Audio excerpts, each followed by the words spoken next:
ทั้งหลายจงเกรงว่าเจอว่าสาธุสัตว์สาธุ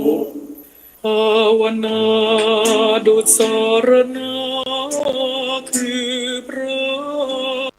รัตนตรัย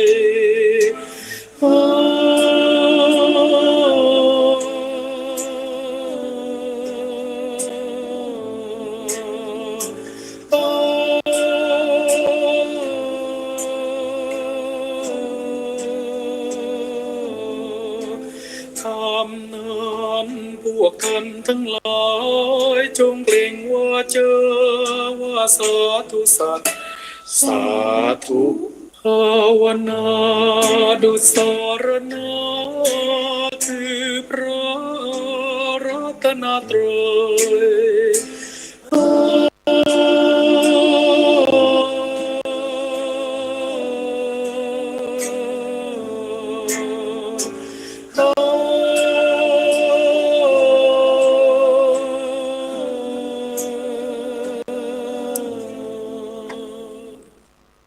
ขอความนอบน้อม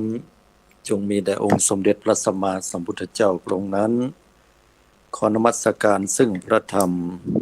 อันเป็นคำสั่งสอนของพระผู้มีพระภาคขอลำพึงระลึกถึงคุณของพระอริยสงฆ์เจ้าสี่กู่แปดจำพวกขอความผาสุกวิหารธรรมเจริญปอนเจริญสุขกับบรรดาอุบาสกอุบาสิกาสาธุชนญาติโยมผู้แสวงหาความพ้นทุกข์ผู้เป็นเพื่อนร่วมเกิดแก่เจ็บตายในสังสารวัฏอันยาวนานเหล่านี้ขณะนี้ท่านกำลังติดตามรับฟังรายการใต้ห่มพระรัตนตรัยออกอากาศกุเจ้าของวันพุธช่วงเวลา 5 นาฬิกาจนถึงเวลา 6 นาฬิการวมเป็นเวลาอยู่1 ชั่วโมงด้วยกันและเช่นเคยดำเนินรายการโดยอนาลัยอนาลโยปากับสาธุชนทุกๆครั้งโดยที่ท่านสามารถติดตามรับฟังรายการได้ทางสถานีวิทยุเพื่อการศึกษาพระพุทธศาสนาและวัฒนธรรมคลื่น FM 104.50 เมกะเฮิรตซ์ต้องกราบขอบพระคุณในเมตตาธรรมของหลวงพ่อท่านพระครูประยัติยานุศาสตร์ที่ปรึกษาเจ้าคณะอำเภอเมืองเชียงใหม่หลวงพ่อท่านพระครูสมุวิศวัตรวรกิจโจผู้อำนวยการสถานีวิทยุคลื่น FM 104.50 เมกะเฮิรตซ์เจ้าอาวาสวัดฝ่ายหินจังหวัดเชียงใหม่ตลอดจนถึงสถานีวิทยุทุกๆคลื่นสถานีที่ลิงก์สัญญาณออกอากาศอยู่นำเอาหลักธรรมคำสอนไปสู่โสตประสาทของศรัทธาสาธุชนทุกท่านก็อนุโมทนากับผู้อำนวยการและเจ้าหน้าที่ทุกท่านทุกคนมาณโอกาสนี้หรือท่านจะติดตามรับฟังทาง YouTube Channel ของ 104.50 เมกะเฮิรตซ์ได้หรือจะย้อนฟังรายการก็พิมพ์ไปที่ YouTube โดยพิมพ์คำว่าใต้ร่มพระรัตนตรัยก็สามารถย้อนกลับไปฟังในตอนที่ผ่านมาได้และเช่นเคยท่านทั้งหลายก็สามารถที่จะโทรเข้ามาในช่วงท้ายของรายการที่หมายเลขโทรศัพท์ 063-839-9309 063-839-9369พระสัมพุทธวิสุทธิพุทธองค์ใสตัดมูลท่านสาธุชนญาติโยมทุกท่าน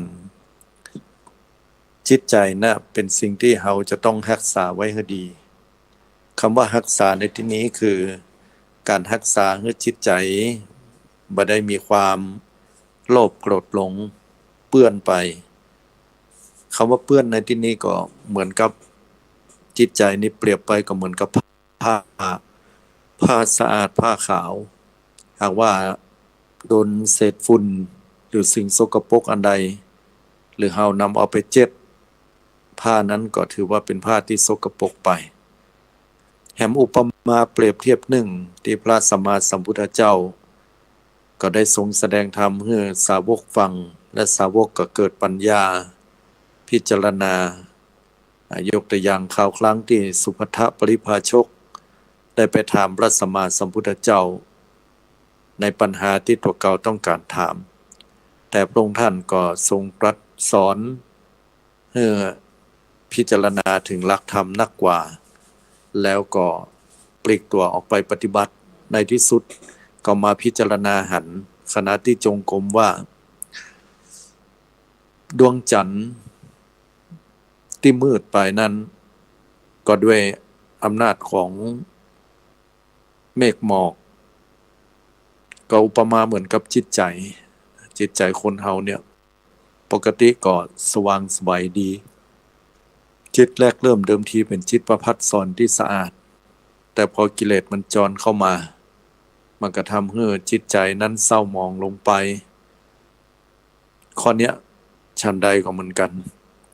ก็เหมือนกับจิตใจของหมู่เฮานี่แหละที่ปกติก็อยู่ดีสบายดีบ่มีความเดือดเนื้อร้อนใจแต่เมื่อใดก็ตามที่เฮาปล่อยจิตปล่อยใจขาดสติจิตใจไปอยู่กับเนื้อกับตัวเกิดการปรุงแต่งขึ้นมันก็จะทำให้จิตใจนี่เกิดความวุ่นวายเดือดร้อนแล้วก็มีความทุกข์อกทุกข์ใจเกิดขึ้นได้อันนี้เป็นธรรมชาติธรรมดาของผู้ที่เป็นมนุษย์มนาเกิดมาแล้วยังมีอาสวะกิเลสเหลือกันอยู่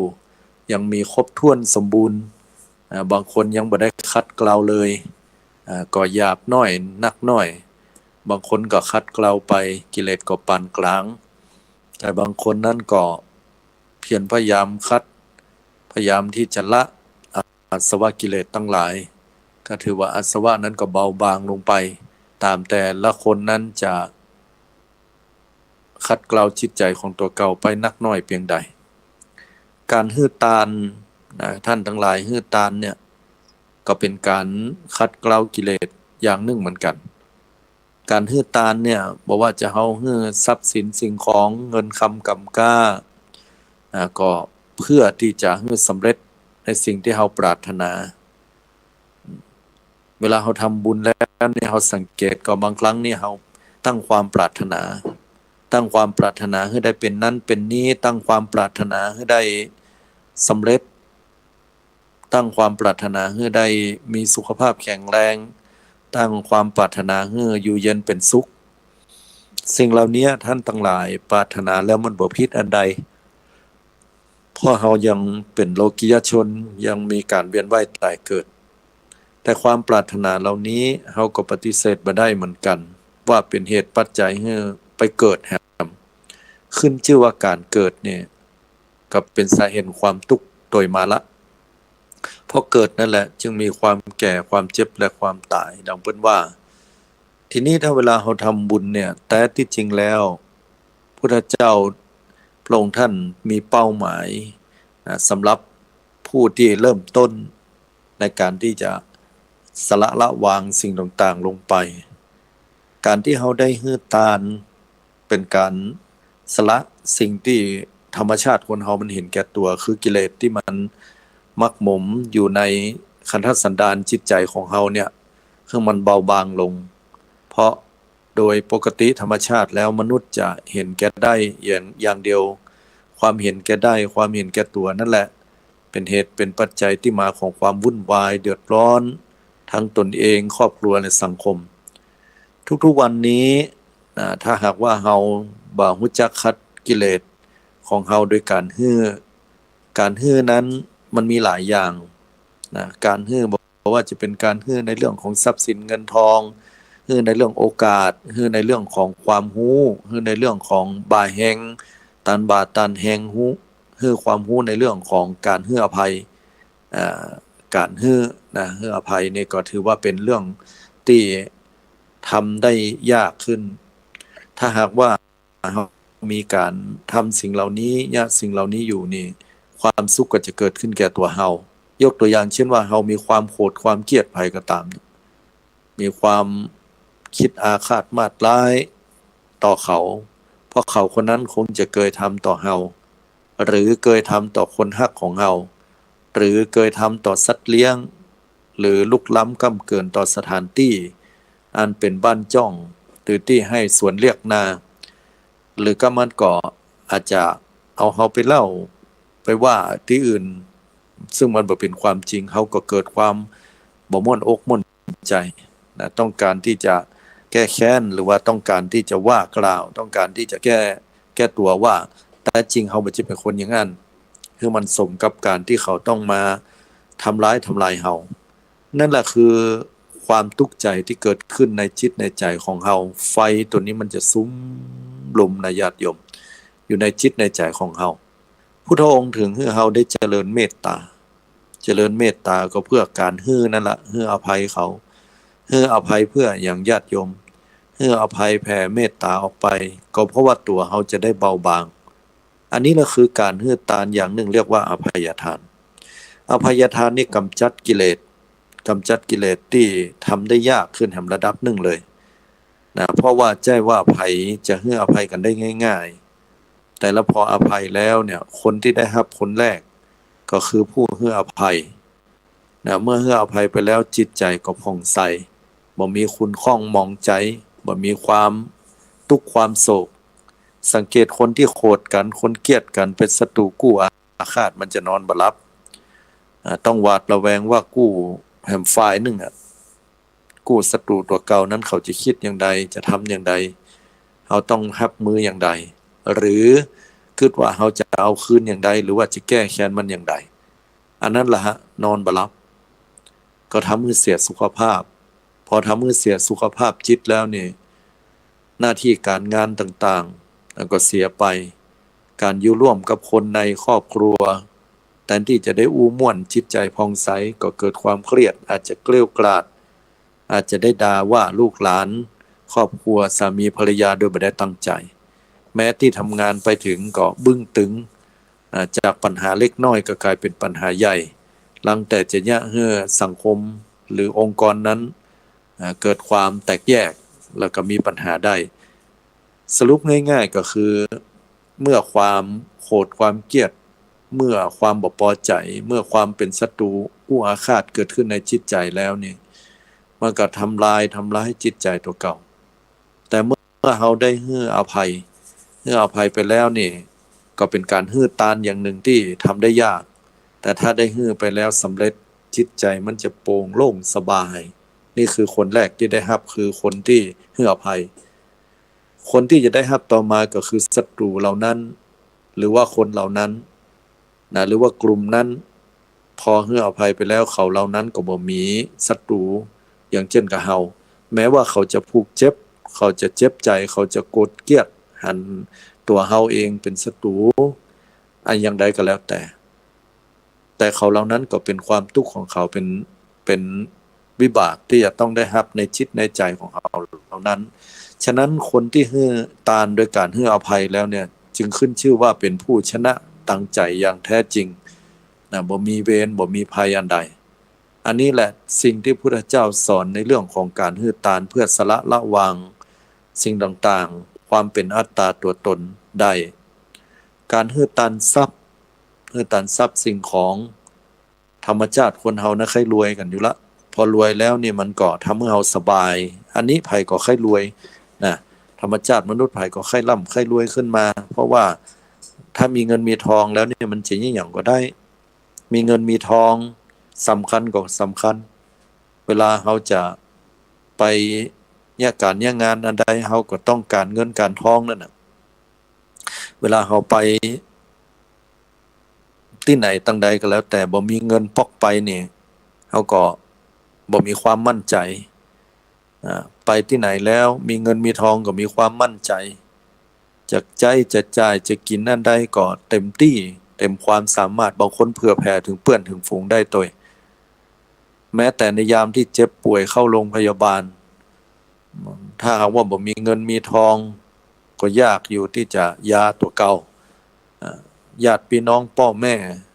สามีภรรยาลูกเต้าเข้าโรงพยาบาลการเข้าโรงพยาบาลรัฐก็เนื่องจากว่าเรา นอกนอกจากเขาจะมั่นใจเนาะในสิ่งที่หมอแล้วเขาก็ยังมีข้อจำกัดในเรื่องของเงินทองตัวเองแต่ถ้าหากว่าไผที่มีเงินทองไปหาหมอเนี่ยส่วนนักก็จะไปกันที่เอกชนซึ่งก็จะได้รับการบริการที่รวดเร็ว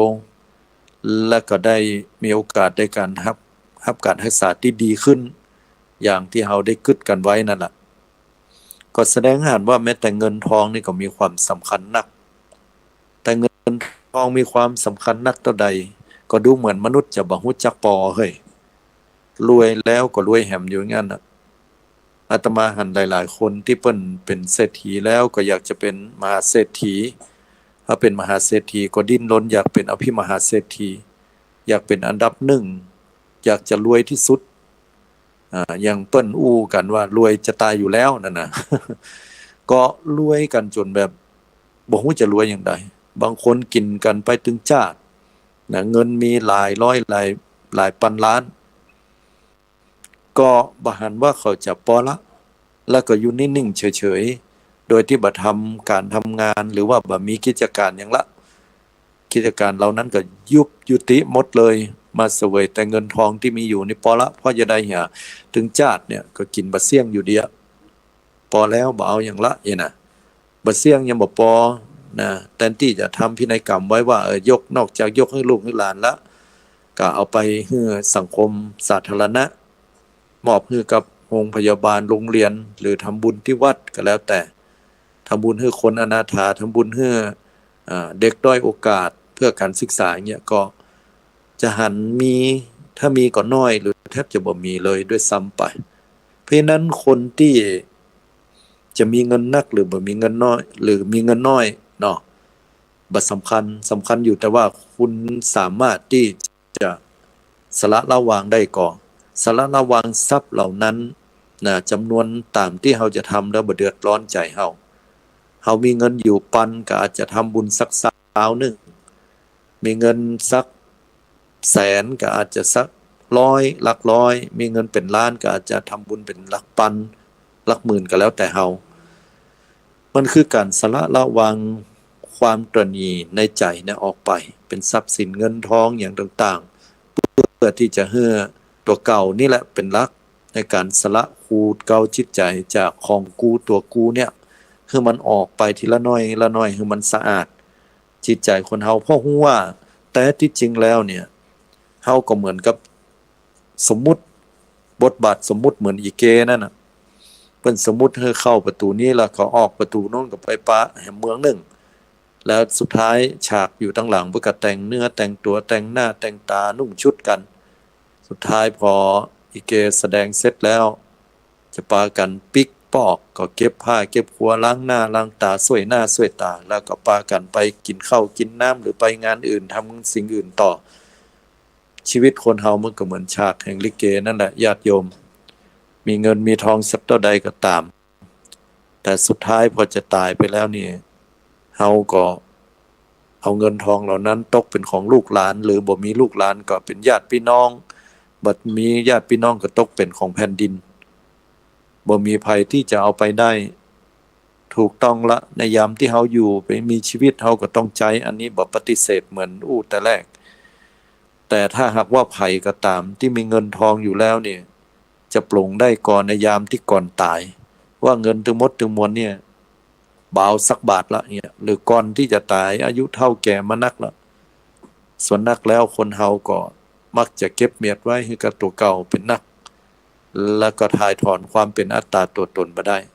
แล้วก็ตายไปพร้อมกับความยึดมั่นถือมั่นเหล่านั้นก็บรรลุพ้นสักเตื้อจิตใจของเฮา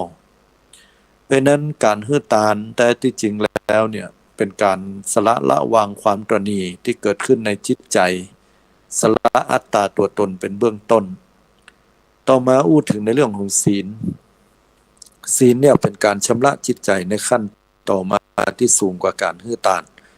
บุคคลผู้ที่มีศีลนี่เป็นบุคคลผู้เว้นจากการเบียดเบียนตัวเก่าและผู้อื่นหรอกเช่นว่าฆ่าสัตว์เนี่ยเว้นจากการฆ่าสัตว์ก็คือเว้นจากการเบียดเบียนคนอื่นเขาและก็เว้นจากการเบียดเบียนตัวเก่าตัวถามว่าเว้นจากการเบียดเบียนผู้อื่นอย่างใดก็แน่นอนละ เพราะว่าถ้าเขาไปฆ่าไผคนใดคนหนึ่งเปิ้นก็คงบ่ยินดีอ่ะบ่ชอบใจไผก็ฮักชีวิตตัวเก่าทั้งนั้นบ่ว่าคนบ่ว่าสัตว์ฉะนั้นถ้าเอาเว้นจากการฆ่านั่นคือการที่เขาได้พัฒนาจิตใจของเขาเพื่อการบ่เบียดเบียนผู้อื่นและขณะเดียวกันก็เป็นการบ่เบียดเบียนตัวเก่าตัวเองคือเมื่อเราบ่ได้ฆ่าไผเราก็บ่ต้องกลัวไผมาฆ่ามาทำร้ายบ่ต้องกลัวการแก้แค้นบ่ต้องกลัวในเรื่องวิบากกรรมผลกรรมที่ทำให้เราอายุสั้นปานตายเนี่ยบ่มีละเพราะเราสร้างเหตุดีคือบ่ฆ่าสัตว์ตัดชีวิตอย่างเงี้ยศีลข้อที่2ก็เหมือนกันเว้นจากการลักทรัพย์การลักทรัพย์นั้นทรัพย์ของไผก็หวงแหนการที่เราไปลักเอาของเปิ้นนั้นเป็นการเบียดเบียนผู้อื่นคือเสียทรัพย์แต่ที่ว่าบางคนเนี่ยเอามาพิจารณาอย่างโดนคอลเซ็นเตอร์ไปคอลเซ็นเตอร์ชกเงินไปก้อนสุดท้ายแห่งชีวิตหาได้มาตลอดชีวิตเป็นเงินอยู่เป็นล้านนะบางคนก็เป็น500,000ก็แล้วแต่ว่าจะเก็บได้สักเท่าใดยกตัวอย่างสักล้านเนาะก้อนสุดท้ายล้านหนึ่งสมัยบัดเดียวนี่มันบ่เชื่อว่าจะนักหนาป้าป้านเป็นแต่เป็นว่าไผมีเงินมีทองเนี่ยก็หวังไว้ใจในชีวิตประจำวันใจในช่วงบั้นปลายแห่งชีวิตเกษียณอายุราชการมาแล้วก็ดีเก็บเงินไว้ก็มอกอุ่นอกอุ่นใจแต่แล้วก็มีวันหนึ่งมีสายโทรศัพท์แปลกประหลาดเข้ามาแล้วก็แจ้งว่าเป็นเจ้าหน้าที่ของรัฐอ้างตัวเก่าว่าอย่างนั้นแล้วบอกว่าต้องคุณมีคดีคุณมีคดีเกี่ยวข้องยาเสพติดแล้วจะต้องมาแจ้งให้ตำรวจเขาก็ใจกลอุบายต่างๆอู้หวานล้อมในที่สุดแล้วก็เชื่อแล้วก็โอนเงินไปก็หมดเลยทีเดียวล้านกว่าบาทเฮาหันเป็นข่าวเป็นสื่อมาโดยตลอดโดนนักพ่องน้อยพ่องบางคนก็บ่กล้าที่จะออกมาอู้มีอยู่นักบัดเจ็ดน้อยๆในสังคมเนี้ยนะเพราะว่าออกมาอู้ก็เป็นดีอายเปิ้นไปจะว่าเฮาเป็นคนง่าวคนใบ้คนบ่มีสติปัญญาเปิ้นหลอกแต่ที่จริงแล้วเนี่ยมันเป็นเรื่องที่ไผบ่ตกในสถานการณ์อย่างนั้นเนี่ยบ่ฮู้เพราะว่า call center เนี่ยมันทำการบ้านมาดีทำกันเป็นทีมงานมันมีจิตวิทยามีวิธีการที่จะให้คนนั้นต้องยอมโอนเงินไปให้มันแม้แต่คนที่เคยเป็นหมอเป็นครูบาอาจารย์เป็นตำรวจเป็นทหารเป็นข้าราชการอื่นใดก็แล้วแต่บ่ต้องถามถึงตาสีตาสาคนบ้านเฮาทำให้ไถนาทำสวนนะคนเฒ่าคนแก่ขนาดระดับสูงๆยังเคยโดนมาแล้วนะเพราะฉะนั้นมันเป็นเรื่องที่มีโอกาสที่จะเป็นไปได้เหล่านี้ก็เพราะอย่างญาติโยมก็เพราะว่าเขาบ่มีศีลบ่มีธรรมบ่มีศีลข้อที่2ที่เว้นจากการลักทรัพย์เบียดบังเอาทรัพย์ของผู้อื่นเปิ้นโดยกลอุบายต่างๆนี่เรียกว่าเบียดเบียนผู้อื่นโดยแท้เลยแล้วก็เบียดเบียนตัวเก่าตัวเก่าก็อยู่ในบ่เป็นหม้อมีความหวาดระแวงกลัวว่าเปิ้นจะฮู้กลัวว่าตำรวจจะหันกลัวว่าตัวเก่านั้นจะทำบ่ได้ตามที่เจ้านายของเขาสั่งแล้วก็จะถูกทำโทษอันนี้ก็คือเป็นเรื่องที่บาปตั้งใจเกิดขึ้นฉะนั้นการที่คนเฮามีศีลเนี่ยศีลโดยเฉพาะศีล5ก็ดีนะมันเป็นการบ่เบียดเบียนผู้อื่นและบ่เบียดเบียนตัวเก่าเป็นการพัฒนาจิตใจตัวเก่าขึ้นไปขั้นหนึ่งนะฉะนั้นถึงบ่แปลกใจที่พุทธเจ้าทรงตรัสว่าการที่เฮาฮื้อตานฮื้อตานก็มีอานิสงส์ของการได้รับเท่ากับการรักษาศีลเนี่ยมันคนละเรื่องกันเลยคือหมายความว่าศีลเนี่ยไผรักษาแล้วย่อมมีอานิสงส์นักกว่ามีบุญมีอานิสงส์นักกว่าการฮื้อตานก็ด้วยการที่เป็นการบ่เบียดเบียนตัวเก่าบ่เบียดเบียนผู้อื่นนั่นแหละอันนี้เป็นลักษณะนี้ต่อมาก็อู้ในเรื่องของการภาวนาการเจริญภาวนาสมาธิภาวนาคือการที่พยายามทำจิตให้มันตั้งมั่นจิตปกติเนี่ยมันแแสวงไปคิดไปสัพพะอย่างบอกว่าจะเฮาตั้งใจคิดคนเดียวก็ดีหรือว่ามันคิดไปตามธรรมชาติของมันก็ดี มันเป็นไปบ่ได้ที่ภายคนใดคนหนึ่งนั่งอยู่บ่ได้นั่งอยู่เฉยๆคนเดียวแล้วก็คิดอย่างสักอย่างเลยนะบ่ได้ทำมาอย่างบางทีเฮานั่งหยิบผ้าเนาะใจเฮายังคิดไปที่อื่นนะมันไปคนเดียวมันแอวเฮาบ่ได้ตั้งใจคิดจิตใจเนี่ยพอบ่ถูกควบคุมนะบ่ถูกควบคุมปล่อยละปล่อยขว้างไว้จิตใจมันจะไหลจากที่สูงลงที่ต่ำเพิ่นว่าคือหมายความว่าจิตใจนี่มันจะอยู่ดีกินได้แล้วจะคิดที่จะทำบุญสร้างกุศลคิดบ่เบียดเบียนผู้อื่นเนี่ยมันยากมันเป็นไปได้ยากเหลือเกินแต่พอเวลานั่งปุ๊บแล้วเฮาจะคิดไปในเรื่องอดีตคิดไปแล้วยะใดก็คิดหาคนฮักเก่าที่ฮักอกเฮากาเนี่ยหรือคิดไปเกิดความ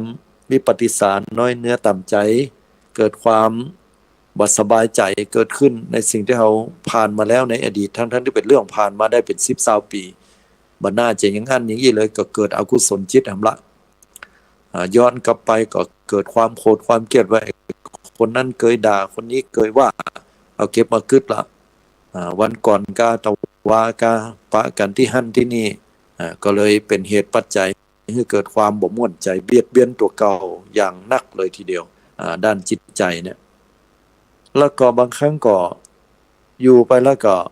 คิดไปในอนาคตปรุงแต่งไปเรื่อยลูกเต้ายังบ่ปิกบ่ปอกมาแต่ก็มีความกังวลใจ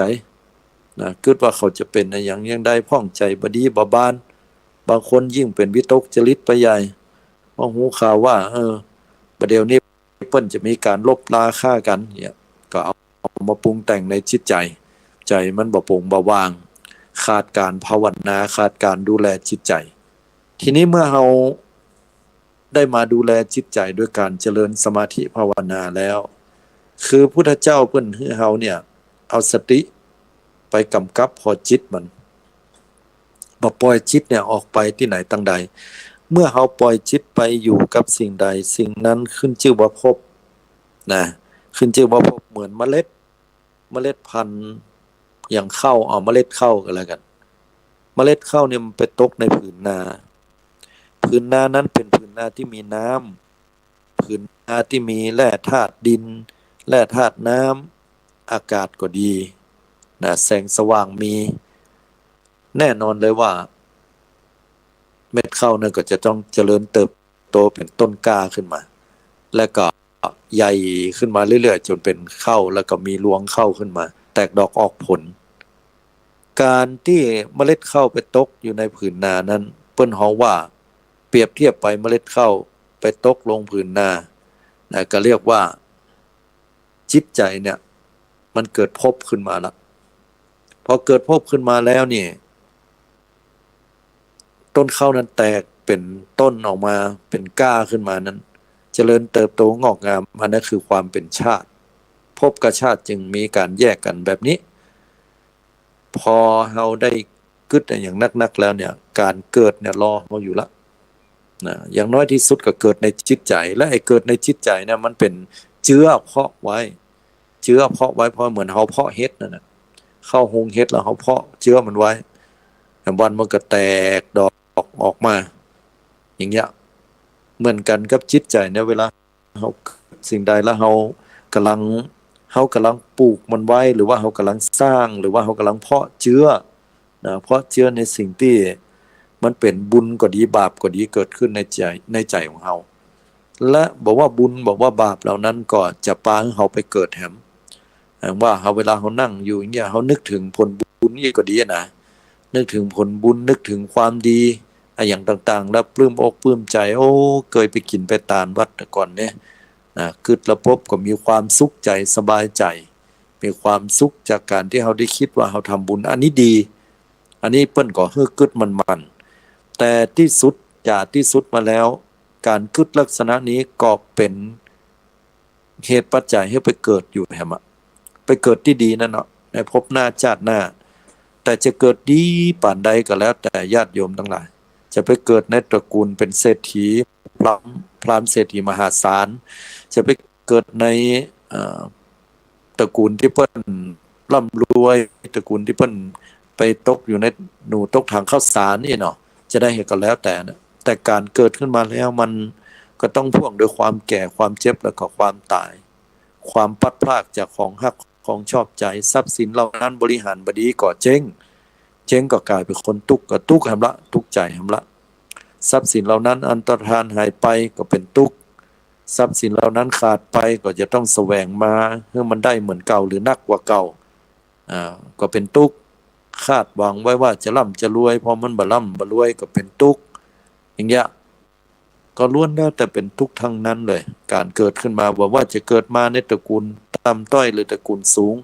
จะร่ำรวยหรือว่าจะเป็นยาจกเข็นใจขึ้นชื่อว่าการเกิดแล้วต้องมีของแถมมาคือความแก่ความเจ็บความตาย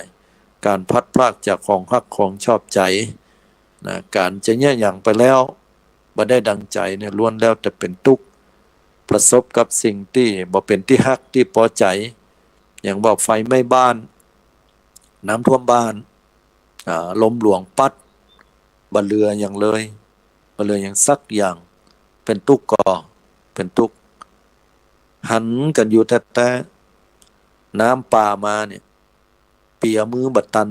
หรือว่าลุดมือไปเนี่ยคนที่เป็นพ่อเป็นแม่ลูกลุดมือไปกับน้ำเนี่ยใจจะขาดแต่ตอนนั้นละใจสลายแล้วบ่เหลือหยังละนะพ่อแม่ตัวเก่าเนี่ยช่วยเพิ่นบ่ได้ทั้งที่เขาจะช่วยได้เนี่ยลูกเนี่ยใจสลายเลยนะนี่ก็เป็นทุกข์แฮมจะได้มันถึงเป็นทุกข์ก็เพราะว่ามันมีการเกิดมาถ้าบ่มีการเกิดมันก็บ่มีแก่บ่มีเจ็บบ่มีตายบ่มีการพัดพรากจากของฮักของชอบใจฉะนั้นการที่เฮารักษาจิตบ่ให้จิตเนี่ยมันได้ความเป็นภพนะคือการคิดไปเลยปรุงแต่งไปเลยนะโดยมโนกรรมโดยเจตนาที่จะไปทำทางกายทางวาจาด้วยเนี่ยอันนี้แหละคือสำคัญที่สุดพุทธเจ้าพระองค์ท่านให้เอาความคิดที่มันวุ่นวายเนี่ยมีสติโตยหูเปิ้นฮอสติปัฏฐาน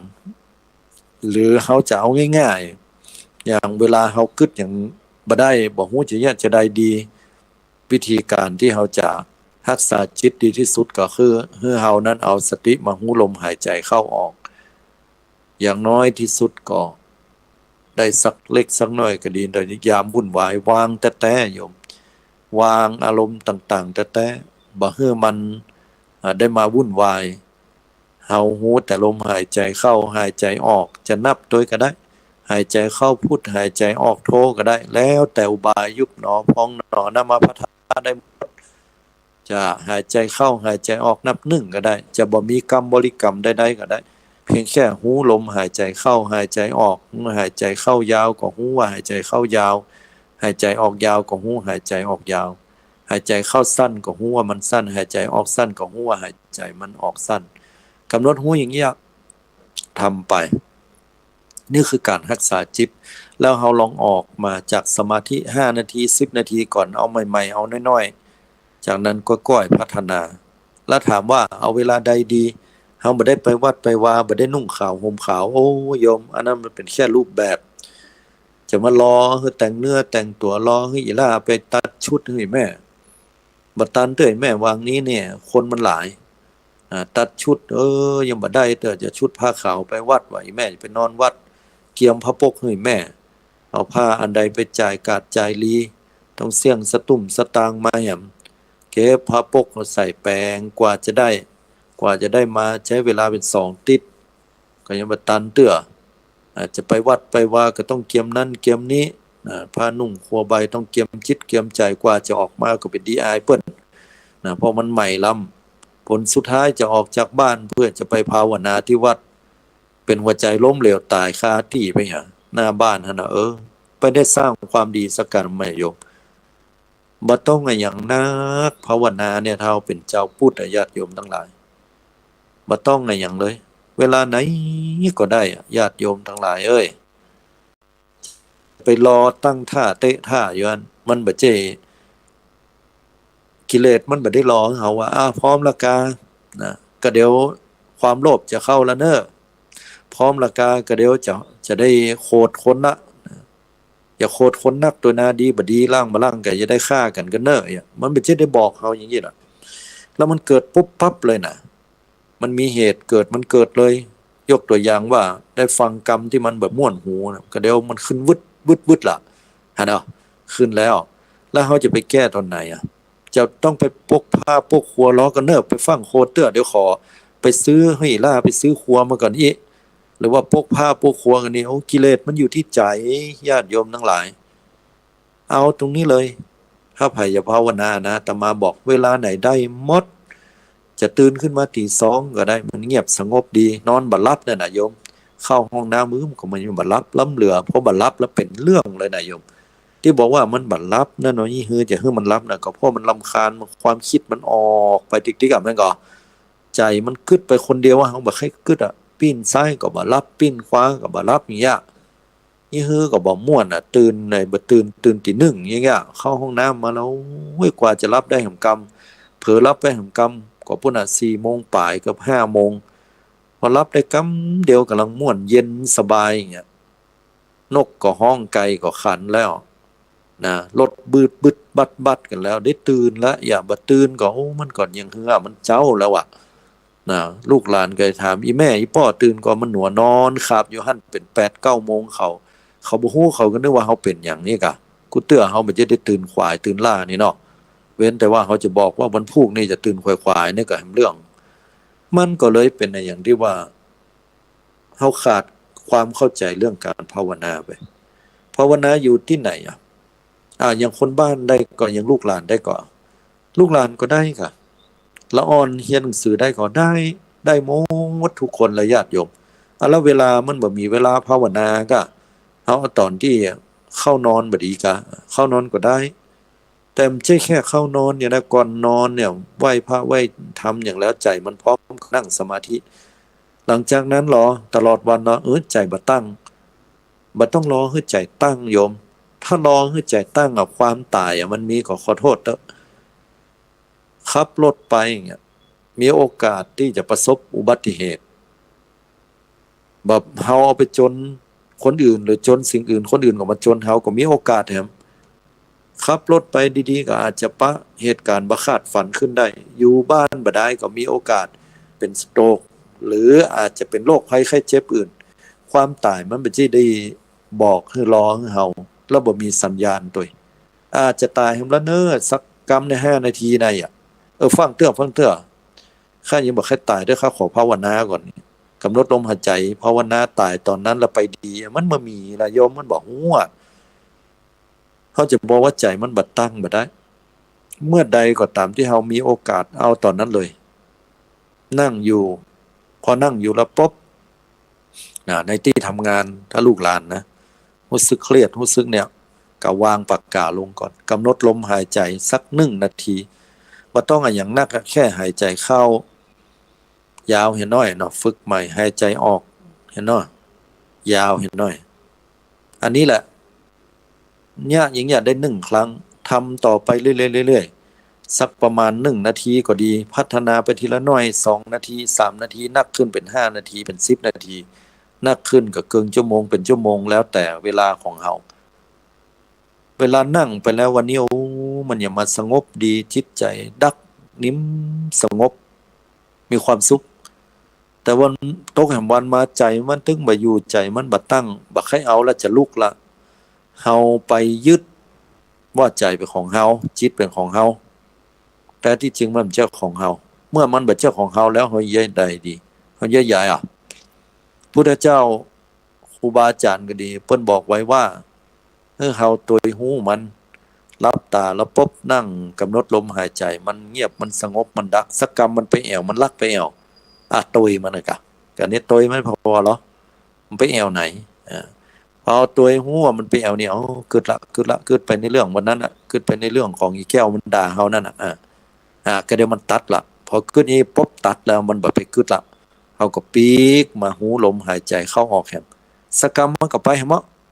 มันขี้ลักไปแอวจิตนี่นะ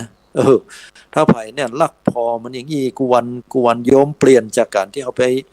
ใจมีเวลาว่างนักอย่างคนเฒ่าคนแก่เนี่ยกึดไปเลยพ่องบ่ม่วนใจพ่องอย่างนั้นอย่างนี้กึดหาลูกหาเต้าโยมเอาเวลานั้นมาพออย่างที่อาตมาบอกเนี่ยบุญกุศลมหาศาลนัก ได้อานิสงส์ได้ผลบุญนักกว่าการฮื้อตานได้นักกว่าการรักษาศีลครับก็คือการภาวนาแล้วบ่ต้องลงทุนเสียสตังค์สักบาทบ่ต้องลงทุนตัดชุดให้เป็นผ้าขาวผ้าขาวไม่ขาวบ่ต้องมีผ้าปกก็ได้บ่ต้องลงทุนที่จะออกไปข้างนอกมันร้อนบ่ต้องลงทุนที่จะต้องเดินทางไปแผ่ววัดรถมันหลายคนลูกหลานก็บ่มีไผไปส่งนะบ่ต้องลงทุนที่จะซื้ออาหารกับข้าวกับปลาไปเผื่อแผ่ไปอย่างอื่นเลยโยมอยู่ที่บ้านก่อนได้อยู่ที่ทำงานก่อนได้แต่ถ้าหากโยมเคยเปลี่ยนบรรยากาศวัดมันสงบมาที่วัดก็ได้ก็ซ้ำดีอยู่ในคือรวมความว่าอยู่ไหนก็ได้หมดจะอยู่ที่ร้านกาแฟจะอยู่ที่ร้านอาหารจะอยู่ที่ทำงานจะอยู่ที่บ้านเปื้อนจะอยู่ที่ปืนก่อไม้จะอยู่ในห้องส้วมชักโครกนั่งอยู่ก็กำหนดลมหายใจได้หมดญาติโยมได้บุญหมดญาติโยมกำหนดลมหายใจให้มันอยู่กับตัวเก่าได้ถ้ามันบ่อยู่มันไปบ่ต้องเต็กมันไว้ปล่อยมันไปแต่เฮาตัวพอมันตัวพอแล้วมันกึดเรื่องอะไรยังม่วนกับมันดอกพอเป็นเรื่องเป็นฉากเอาละมันกึดไอ้น่ะเฮาก็ยิ้มเหมือนเฮาลักสะกดหอยตามมันไปตั้งหลังพอเรามันกึดเรื่องอย่างเอาละมันจะกึดมันอย่างนะอีน่ะกำเดียวน่ะพอเฮาฮู้ตัวอีน่ะมันเหมือนมันฮู้ของเขาหรอมันเลิกกึดทันทีเลยพอเลิกกึดแล้วอย่าได้เฮาก็มากำหนดลมต่อไปกะมาพอที่ลมหายใจเข้าหายใจออกพอเวลาเฮาเผลอพ้องมันก็เอาพ้องละมันก็หนีไปแล้วละนี่น่ะเนี่ยเฮาจะหันว่าจิตเนี่ยมันบ่ใช่ของเฮาเอาละอันนี้ขึ้นสู่ระดับสูงวิปัสสนาละหันก็จิตใจมันบ่ใช่ของเฮานี่ถ้ามันเป็นของเฮาจิตเนี่ยเฮาก็บังคับได้กันนี่มันหนีเฮาต้องไปตวยพอมันหู้ตัวมันก็ลบปิกมาแน่เนี่ยมันเป็นเจ้าของเฮาไปมาหันก็ญาติโยมอันนี้ก็คือปัญญาจะหันแจ้งปัญญาจะสว่างจิตใจจะผ่องใสอันนี้คือบุญกุศลที่มหาศาลที่บ่ต้องได้ลงทุนในอย่างใดเลยทานศีลภาวนาจึงเป็นเครื่องขจัดขัดเกลาจิตใจของเฮาให้สะอาดสว่างสงบผ่องใส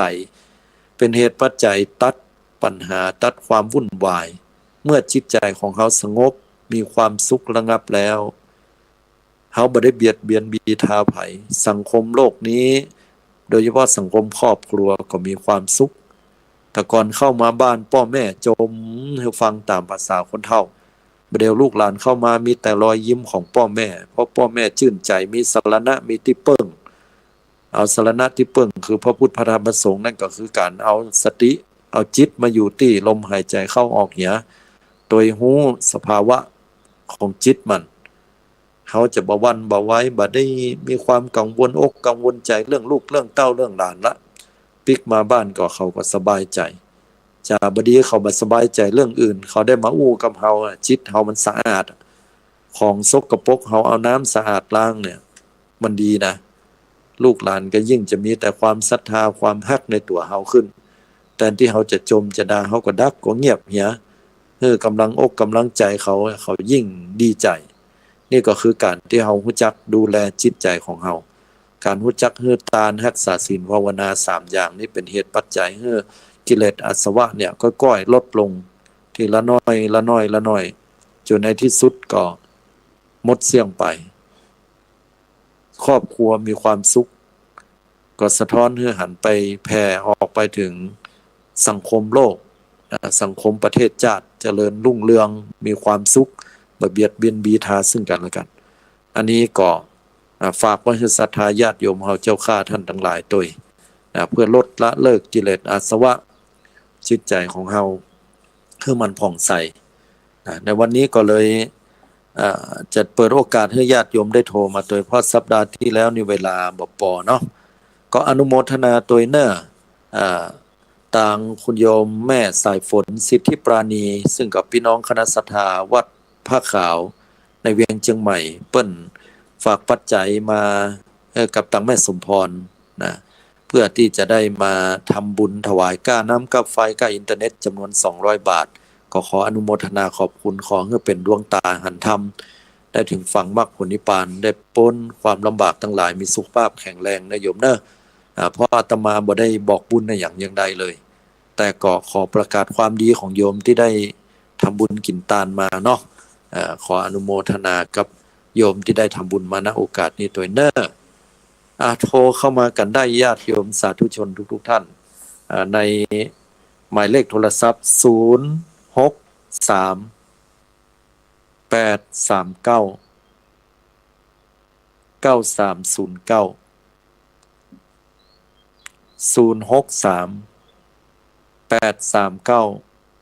9369เจริญปอนญาติโยมโทรเข้ามาได้เนาะได้มาอู้มาจ่าร่วมกันนะว่าเป็นจะได้กาอยู่ตั้งใดที่ไหนแล้วก็ฟังอยู่เนาะชัดเจนดีตลอดจนถึงว่าจะมีคำถามมาใดก็เชิญถามกันได้เนาะอนุโมทนาความดีของญาติโยมเฮาทุกท่านทุกคนตัวโทรศัพท์กันเข้ามาได้เนอะ063 839 9309เนาะโทรมาแห่งกำหนึ่งรู้สึกว่าสายจะขาดไปเนาะอันนี้โทรเข้ามาได้ก็ช่วงเวลาที่จะได้ปะกันก็เป็นช่วงเวลาของวันพุธนะฮะท่านทั้งหลายฟังกันอยู่ที่ไหนก็ช่วยบอกกันได้โทรเข้ามาละหมายเลขโทรศัพท์ตั้งป่าย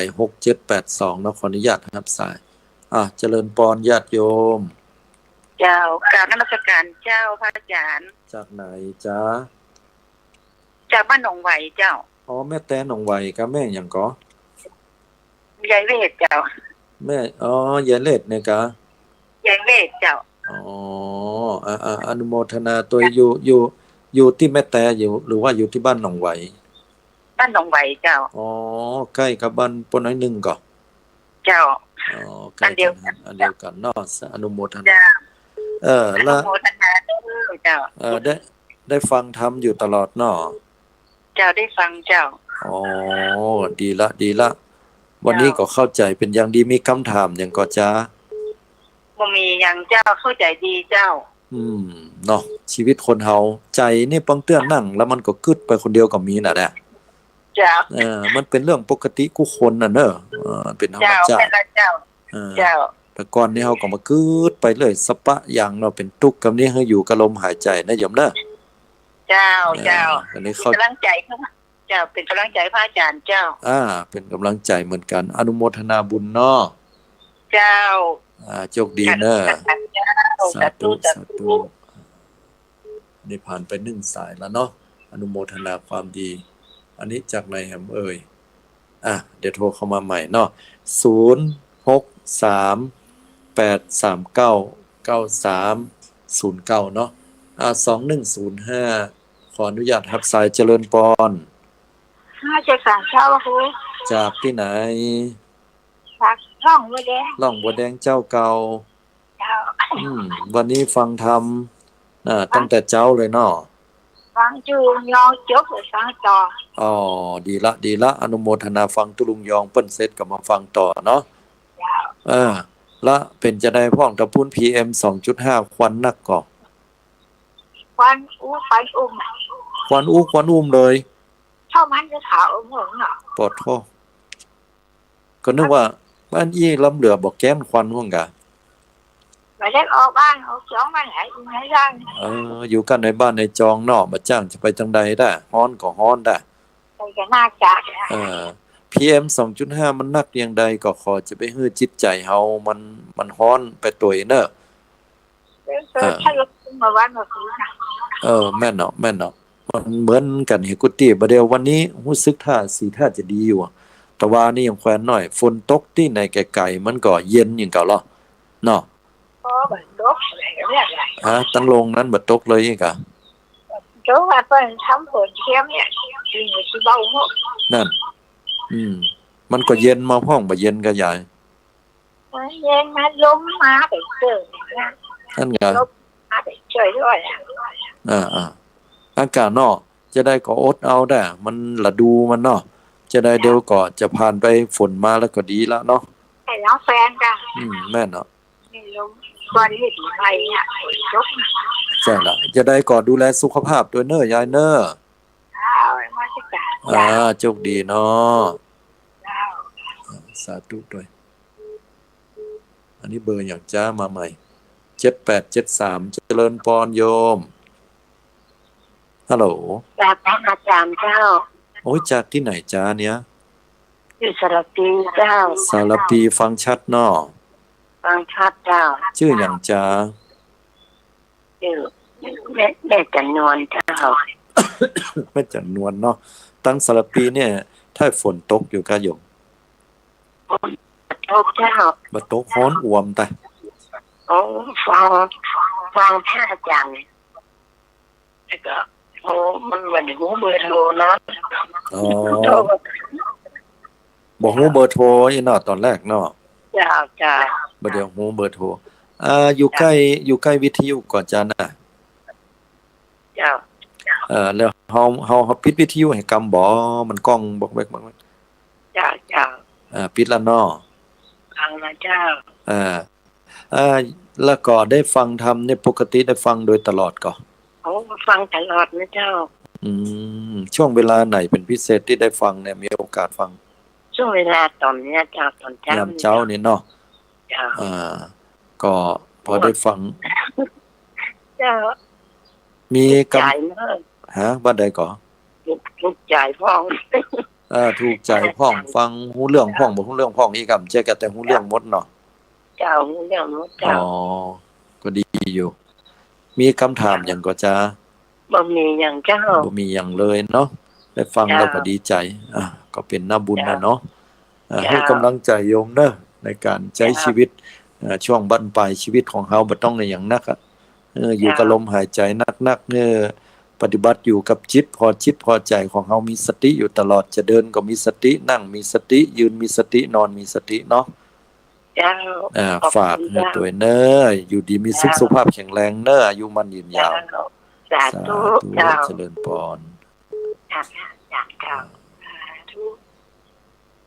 7873เนาะอันนี้มันก็ฮัลโหลเจริญพรฮัลโหลฮัลโหลเดี๋ยวโทรมาใหม่เนาะไผแฮมเบอร์1เนาะแฮมเบอร์1โทรกันเข้ามาได้เนาะช่วงนี้063 839 9309เนาะโทรมาจากทางใดก็จะได้รับสายได้ได้จากันเนาะว่าอยู่ทางใดกาเป็นใดพ้องนี่เนาะได้ได้จากันก็เป็นสิ่งที่ได้ตอบคำถามโดยก็จะทำให้เราหายความสงสัย9649ขออนุญาตรับสายเจริญพรเจ้าพระอาจารย์เจ้าเดี๋ยวโอ้ยอย่างเสียงเบาจากลำปางมาเลยเจ้าโอ้โทรจากลำปางเลยกะเจ้าโอ้แล้วจะถามว่ากำหนดลมหายใจนี่มันจะมีกับพุทโธแหละโอ้ยถามได้ดีแค่มีคนถามอย่างเงี้ยดีใจขนาดเลยพี่น้องลำปางเพิ่นสนใจการปฏิบัติดีมันมีหลายอย่างแม่เฮาจะกำหนดลมหายใจพุทโธก็ได้เฮาจะนับ1 2 3ก็ได้เช่นว่าหายใจเข้าหายใจออกนับในใจนะ1อีเนาะหายใจเข้าหายใจออกนับ2อีกก็ได้แม่เฮาจะกำหนดว่านะมะพะทะหรือยุบหนอพองหนอได้หมดแล้วแต่เฮาจะบ่มีคำบริกรรมก็ได้เพียงแค่ฮู้ว่าหายใจเข้าเฮาฮู้เน้อหายใจออกเฮาฮู้อีกก็ได้มันมีหลายอย่างแต่ว่าผลลัพธ์เหมือนกันเลยเหมือนกันเลยเนาะเหมือนกับหุ่นตางเนี่ยกับแม่หุ่นตางเส้นนี้มันไปถึงตัวเมืองแหมเส้นนึงมันก็ไปได้เหมือนกันเนี่ยมันไปได้ 3-4 เส้นสุดท้ายมันก็ไปปะกันในตัวเมืองนั่นเนาะไผจะไปเส้นทางซ้ายทางขวาอีน่ะเพราะนั้นก็ขอให้เฮากำหนดและมีสติเนาะจะได้เลยโอ้ดีแต่อยู่ลำปางนี่อำเภอหยังจ้าแม่ห้างชัดเจ้าห้างชัดโอ้เพิ่นเป็นคนที่ใฝ่เนาะในการภาวนาเนี่ยถามได้ดีอนุโมทนาพี่น้องลำปางเนาะสาธุฝนตกกะหะตะปุนโอ้บ่มีฝนเจ้าร้อนแต่อากาศร้อนน้ำร้อนเหลือซึ่งไม่คืนในวันแล้วแม่นจะได้เฮาก็ตามมันอดเอาเน้อคือกำลังใจแล้วก็ได้ฝนมาก็จะดีแล้วเนาะไปลืมติดตามเน้อทุกๆวันพุธนะโยมเน้อสาธุนะแม่เน้อโชคดีสาธุโอเคอันนี้อันเบอร์กะนี่ เดี๋ยวโทรมาใหม่เนาะอันนี้ได้ละ6243เมื่อก่อนนี้เบอร์นี้เนาะโทรเข้ามาขออนุญาตรับสายเจริญปอนมาสักการเจ้าแม่ฟังดีเจ้าแม่ฟังอยู่จากไหนอ่ะสีโพธารามเจ้าสีโพธารามโทรเข้ามาแล้วดีใจขนาดเลย อากาศตั้งแถวสีโพธารามแล้ววันนี้เป่งห้องก่อนมาเป่งเจ้ามืดที่เจ้ามืดอยู่แต่เจ้ามันบ้านแม่เขาเป็นแองกระทะแม่นเป็นแองกระทะอีก่ออันคั่วลาบกับลำกันแล้วก่อนเจ้าลำอันนี้มันไม่ได้คั่วลาบอันนี้มันโดน PM เจ้าบ้านแม่นี่นักแหละไปลืมใส่แมสตัวเนอะใส่แมสตัวใส่เจ้าใส่แม่ไก่ใส่ดีใจที่ได้โทรเข้ามาอาตมาว่ามีพาฟังอาตมาสักคนก็ไอ้เนาะฟังเจ้าฟังตลอดบอกฮู้เบอร์โทรอีเนาะเจ้ามันเปิดอันเก่ามาโทรมาได้เจ้าแม่นอันนั้นยกเลิกไปละจะได้ก่อให้กำลังใจเนอะปฏิบัติไปตลอดเนาะทานศีลภาวนาไปละเนาะตามที่เราทำได้เนอะโชคดีนะอยู่ดีมีสุขสุขภาพแข็งแรงสาธุเจ้าฮัลโหลอันนี้โทรมาแหมกำนึงเนี่ยบางเตื้อมันซ้อนกันบ่สามารถรับแหมสายได้เนาะขออภัยโดยแต่เลยเนอะโทรมาใหม่06383999309เนาะมาละ2983เจริญปอนโยมไว้สาเจ้าทางพระคุณจากที่ไหนจ้าแม่บัวลอยบ้านสุกก็ตำบลตะก็อำเภอแม่สวยเจ้าแม่สวยได้เนี่ยเชียงรายเจ้าแม่สวยจังหวัดเชียงรายเจ้าใจดีใจบานเป็นกำลังใจขนาดได้ลำปางเชียงรายใจดีขนาดใจดีขนาดดีใจตื่นมาได้ฟังน้ำทำคำสอนตอนบ้านปลายชีวิตนี่เนาะอาตมาจะมีกำลังใจจะได้เอาสิ่งดีๆมาให้โยมเขาเนาะที่แม่เขาเนาะเดี๋ยวดีใจแต่เลยเจ้าวังจุตนจุองเจ้าดีใจเนื้อเข้ามาก็ฟังเต้าเอี้ยเนาะแม่นสะสมสุตะแม่มันเป็นบุญมหาศาลเนอะอันเป็นประมาทเป็นนบุญแต่เลยอันจะได้ก่อเป็นกำลังใจให้ไปลืมติดตามแล้วโทรเข้ามาสัปดาห์หน้าวันพุธเนอะเวลา 5 โมงถึง 6 โมงเนอะโชคดีเนาะเจ้าขอบคุณเหมือนกันสาธุกำลังใจเจ้าสาธุเนอะสาธุอาตมาก็ดีใจแต่เลยยมเสียดายเวลามันหมดละเดี๋ยวอันหลังไมค์ก็ได้เนาะเดี๋ยวโทรเข้ามาใหม่รอกำเดี๋ยวเนอะหมายเลขท้าย8574ขออภัยตัวเดียวก็ให้ตอนท้ายตอนที่หลังเนาะหลังรายการเนาะเพราะว่าเวลาใกล้หมดละขอบพระคุณหลวงพ่อธรรมพระครูสมุวิศวัตวรกิจโจเนาะแล้วก็เจ้าหน้าที่104.5 เมกะเฮิรตซ์วัดฝ่ายหินทุกท่านครูบาอาจารย์ตลอดจนถึงญาติโยมที่เคารพอุปถากมีสถานีวิทยุนี้แล้วก็สถานีวิทยุทั่วไปหลายๆสถานีคลื่นสีขาวเพื่อชาวประชาตัวเองนะฮะที่ได้ร่วมกันจัดสรรเวลาเพื่อสิ่งที่ดีให้กับพี่น้องศรัทธาญาติโยมตัวดีใจครับวันนี้ที่เสียงของผมเนี่ยไปถึงพี่น้องศรัทธาต่างจังหวัดลำปางเชียงใหม่แล้วก็เชียงรายแล้วก็มาตั้งละปูนตัวเป็นกำลังใจที่ดีเหลือเกินว่าจะได้มีกำลังใจในการนำเอาหลักธรรมพุทธเจ้าเนี่ยช่วยกันเผยแผ่พระศาสนาของพระสัมมาสัมพุทธเจ้าเราต้องช่วยกันนะเพื่อพุทธบริษัท4หมู่เฮาเนี่ยจะได้ประโยชน์ดีที่สุดจากธรรมะของพระสัมมาสัมพุทธเจ้านะเราจะได้ปฏิบัติตามคำสอนของพระองค์ท่านต้องขออภัยแต่ที่บ่ได้รับสายเนอะเดี๋ยวหลังไม่ก็ว่ากำนึงเนาะขออนุโมทนาทุกท่านทุกคนให้ได้อยู่เย็นเป็นสุขภาพแข็งแรงอายุมั่นกันยืนยาวทำสิ่งใดก็ขอสมมุ่งมาตรปรารถนาครอบครัวมีแต่ความสุขความเจริญสุขภาพแข็งแรงอายุมั่นยืนยาวแล้วก็ขอให้ได้ดวงตาหันธรรมถึงฝั่งมรรคผลนิพพานโดยเร็วพลัน